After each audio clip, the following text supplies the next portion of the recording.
1854, brothers and sisters. They opened up the San Francisco Mint. And let's just go ahead and get this over with. I really don't even like being here right now. They're very touchy about the Mint.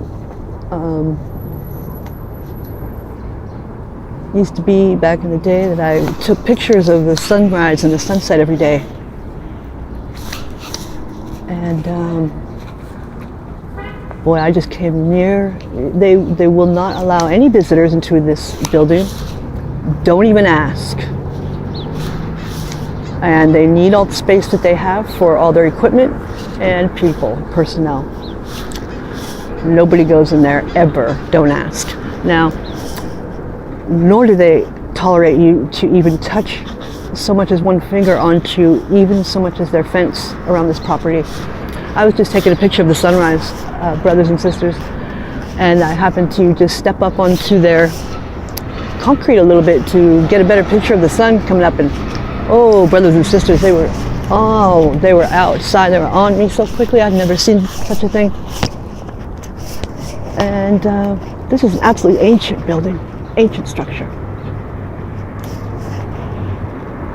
These were not security guards either, brothers and sisters. These were like military. These guys were good. These were not security guards by any means. And I said, oh, whoa, they came out running up to me. And I said, whoa, sorry, I didn't even know you guys were here. It was 5 a.m. or something. And they said, oh, 24/7, they said.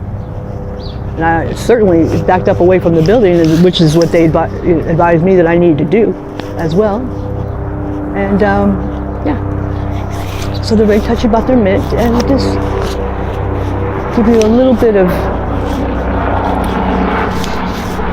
an understanding about the mud flood and the reality of it.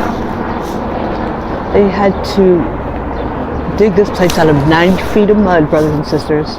Don't tell me there was no mud flood.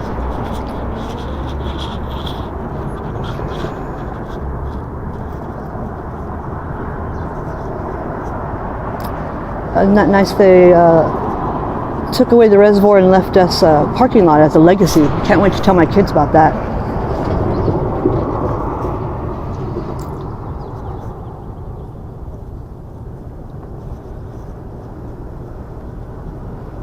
And you can pause it and read this on your own time. Oh, this was formerly called Gaffney's Triangle. Oh, Gaffney's because you get gaffled here.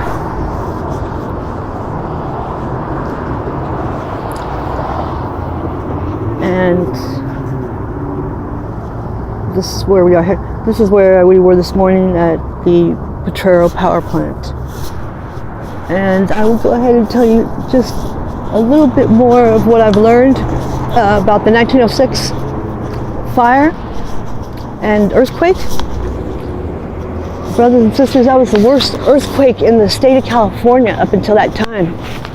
Utter destruction. Every building burned. But the Mint, not a scratch. Not a scratch. Absolutely just built exquisitely. Absolutely built exquisitely. Nothing ever going to happen to this building. I'll tell you that much.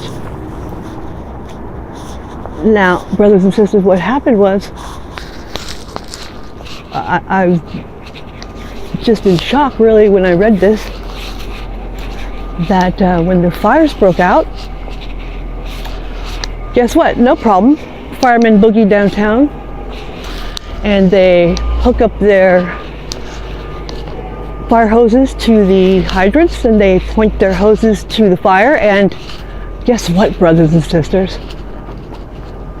I don't think they even like me taking pictures of their building like this, but guess what? There was no water for them to fight the fire. The water mains had broken. Oh, and of course all the gas mains broke in the whole city as well, naturally, and there was no water, brothers and sisters, to fight this huge fire. So guess what they did? They stood around for the next few hours and watched that fire, those fires, conflagrate and become one big, huge, massive fire. And the fire was coming right at them, and they had no water to fight the fire. But lucky, very lucky, it was a miracle actually. They say it was absolutely a miracle because it just so happened that 2 weeks before, the Mint just got done installing a big water cistern which was connected to a huge artesian well under the building.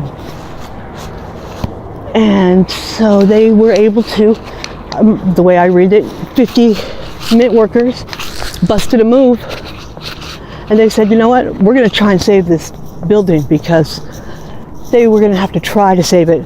Brothers and sisters, it was a losing battle at this point because this massive firestorm was headed right their way. So, but they only had this one measly little hose, but they took turns hosing off the Mint, watched the rest of the city burn around them. But they saved the Mint, and they saved the billions and billions and billions of dollars or whatever that was supposedly in the basement there. So I hope you enjoyed this little trip down memory lane. And this is one building that they won't be destroying anytime soon. I don't think they could if they tried.